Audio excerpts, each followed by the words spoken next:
In a quiet, sunny village, there lived a young woman named Salome. She was the kind of beauty that made people stop and stare. Her chocolate brown skin shimmered in the sunlight. Her thick braids flowed down her back, and her eyes sparkled like the stars on a clear night. But Salome wasn't just beautiful. She was also kind and hardworking. She was one of the best weavers in the village, creating stunning, colorful wrappers that everyone admired. Her reputation as a virtuous woman added to her allure. Salome was known as the village virgin, a woman who held herself to high moral standards, waiting for true love and marriage before giving herself to anyone. Many men in the village sought Salome's hand in marriage. They would bring her gifts, baskets of yams, jewelry, and even goats, hoping to win her favor. But Salome wasn't interested in their shallow advances. She longed for a man who loved her for who she was, not just for her beauty or her virginity. Her parents, however, were growing impatient. "Salome," her father would say, "you're not getting any younger. We want to see you settled and give us grandchildren before we grow too old." Among her suitors was Akume, the son of a village chief. Akume was a successful carpenter, well respected because of his father's position and his skill in crafting furniture for the king's palace. Akume approached Salome's parents and pleaded with them to persuade her. The chief himself visited Salome's father, saying, "Salome, my daughter, Akume is a fine young man. Please consider his proposal. He is serious about you."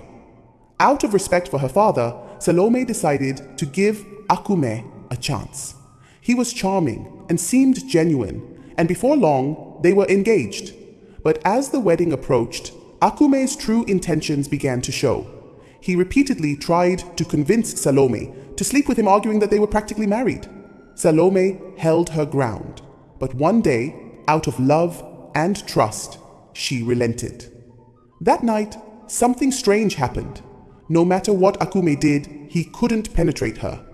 The pain was unbearable for Salome, and she asked him to stop. They tried again the next day and the day after that, but it was always the same. Frustrated, Akume revealed his true colors. "I only wanted to marry you because I wanted to be the first," he sneered. "What good is it if I can't even have you?" Heartbroken, Salome begged him to be patient, but Akume's pride and anger got the better of him. He ended the engagement and told the entire village about her condition. Soon, at this point, Salome was desperate to confirm if her condition was truly as she had come to believe.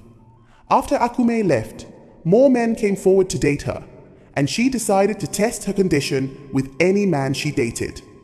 The next man tried, but still could not penetrate her. Several men followed, but none could succeed. The news of her condition quickly spread throughout the village, making Salome a major topic of discussion. She was called names, and some even accused her of not having a private part at all. When she walked through the village, men would point fingers at her, some laughing and whispering. This was deeply frustrating for Salome. Gradually, all the men in the village began to avoid her, and with time, no man approached her anymore. The woman who had once been admired by all was now rejected by everyone. Salome's parents, devastated by their daughter's suffering, sought help from the village midwife. The midwife examined Salome and confirmed that her condition was rare. Her private part was too small, making intimacy and childbirth impossible. They tried every remedy the village medicine men suggested, but nothing worked. Despite her sadness, Salome poured her heart into her weaving, finding solace in her craft. Salome continued her life quietly, focusing on her weaving. Her colorful wrappers brought joy to her customers, even as she carried the weight of her sadness. One day at the market, she crossed paths with a man named Ugonna. He was a successful trader from a neighboring village, known for buying and selling textiles. Ugonna had heard of Salome's exceptional weaving skills and wanted to see her work for himself. When Ugonna saw Salome's wrappers, he was amazed. "These are the most beautiful pieces I've ever seen," he said with genuine admiration. Salome couldn't help but smile at his kind words. They began working together, and over time, they became good friends. Ugonna's cheerful personality and respect for her made her feel at ease. As the weeks turned into months, Ugonna realized he was falling in love with Salome. One evening, after a busy day at the market, he confessed his feelings. "Salome," he said gently, "I love you. I admire your strength, your kindness, and your talent. Will you give me a chance to make you happy?" Salome was stunned. She had grown fond of Ugonna, but her past experiences made her hesitant.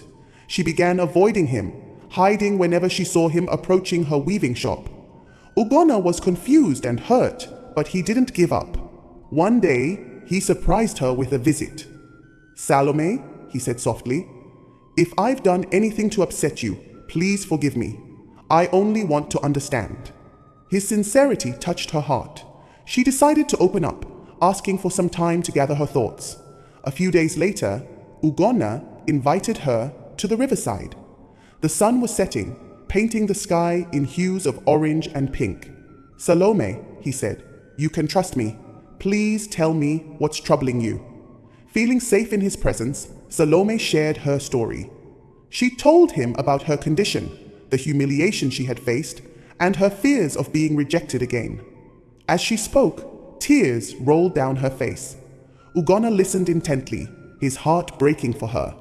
When she finished, Ugonna took her hand. "Salome," he said, "you are more than your condition." "I don't care about that. I care about you. Love doesn't have to be defined by what others expect.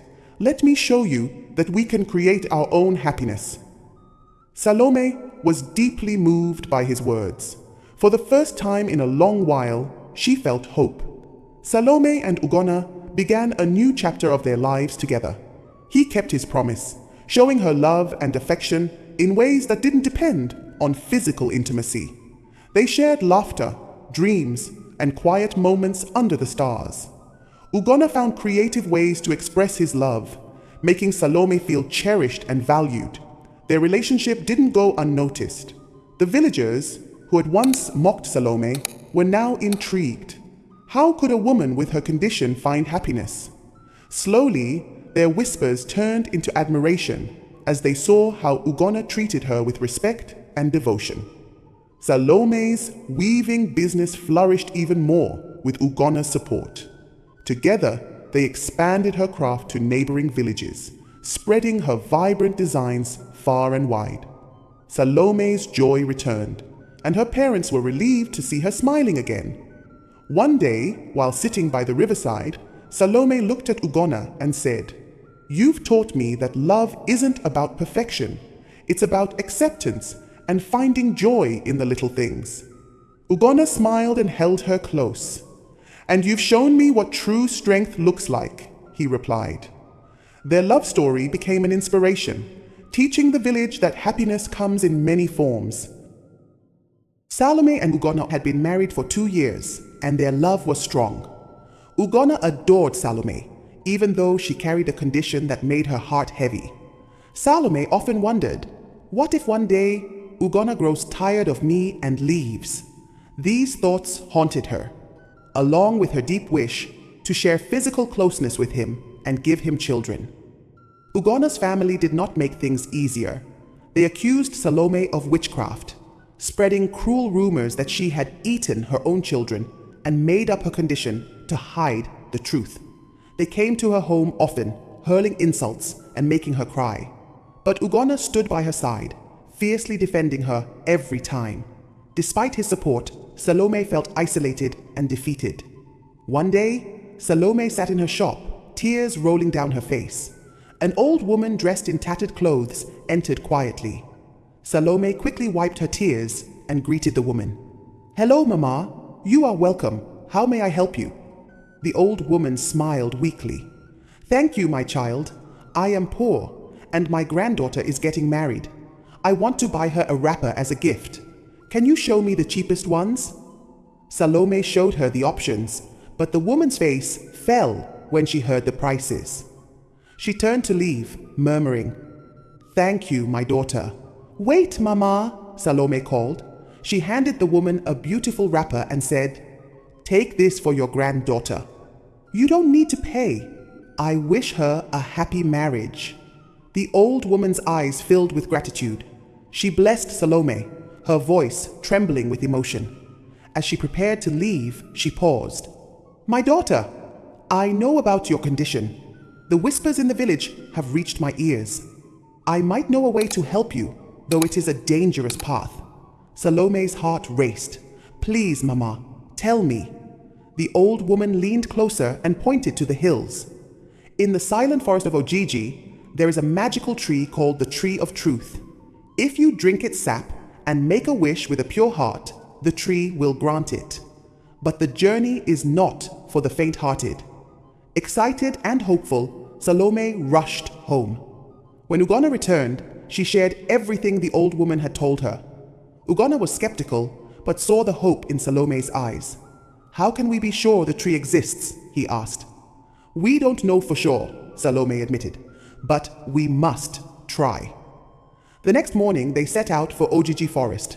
The air was heavy, and the dense trees whispered as though alive. Despite their fear, they pressed on, hand in hand. The whispering forest was unlike anything Salome had ever seen. The trees were tall and ancient, their roots twisting like the arms of giants. Strange sounds filled the air, whispers, laughter, and even cries. It was as if the forest were alive. "Stay close," Ugonna said, his voice steady. "We mustn't lose each other." The first trial came when they reached a clearing filled with golden butterflies. They were beautiful, but as Salome tried to walk through, the butterflies surrounded her, blocking her path. Their whispers were harsh. "You are unworthy. Turn back." Salome closed her eyes and remembered Ugonna's words. "I am more than my condition," she whispered. Slowly, the butterflies parted, allowing them to pass. As they ventured deeper into Ojiji Forest, the air grew colder, and strange whispers surrounded them. Twigs snapped underfoot, and shadows danced among the trees. Salome held Ugonna's hand tightly, her heart pounding. Suddenly, they encountered a massive snake blocking their path. Its dark scales shimmered, and its eyes glowed like embers. The snake hissed menacingly, refusing to let them pass. "Stay behind me," Ugonna said, pulling out a machete. He swung at the snake, but it was quick and strong. The battle was fierce, and Salome screamed as the snake bit Ugonna on the neck. Summoning all his strength, Ugonna delivered a fatal blow, slicing the snake in two. Ugonna collapsed to the ground, weakened by the snake's venom. Salome cried and did everything she could to draw out the poison, pressing her lips to his wound and spitting out the venom. "Stay with me, Ugonna," she pleaded. Though weak, Ugonna managed to stand with Salome's help. They continued their journey, but the venom had spread, and Ugonna grew weaker with each step. Finally, he fell, unable to go on. "Salome," he whispered, "leave me here. You must reach the tree." "No, I can't leave you," she cried. "You must," he insisted. "It's our only hope." Tears streaming down her face, Salome ran deeper into the forest, guided by the whispers of the trees. At last, she came upon a glowing meadow. In the center stood the Tree of Truth, its trunk shimmering like silver and its leaves sparkling like stars. Salome approached the tree cautiously, her knees trembling. Its branches swayed. "Great tree," she called out, her voice quivering. "I seek your help." The tree's branches rustled, and a deep, ancient voice echoed. "Salome, you have faced trials of doubt, fear, and trust. Now tell me, what do you truly seek?" Salome hesitated, tears streaming down her face. "I came here because I wanted to be whole, to bear children, and to end my suffering. But none of that matters if I lose Ugonna. Please, save him. Heal him." The tree's voice was solemn. "Are you certain? This is your one wish." "I am sure," she replied, her voice steady. "So be it," the tree said. "Drink from my sap, and your wish will be granted." The tree's sap dripped into her cupped hands. Salome drank and closed her eyes, making her wish. "So be it," the tree said. "Your wish is granted." Salome drank the sweet golden sap and thanked the tree. She ran back to Ugonna and found him sitting up, alive and strong. She hugged him tightly, sobbing with relief. "What happened?" Ugonna asked. Salome explained everything, and his eyes filled with disbelief and love. "You sacrificed your only chance to heal yourself," he said. "Let's go back to the tree." They returned to the tree, hoping Ugonna could make a wish for her. But the tree's voice boomed, "No one who has made a wish or benefited from one can make another."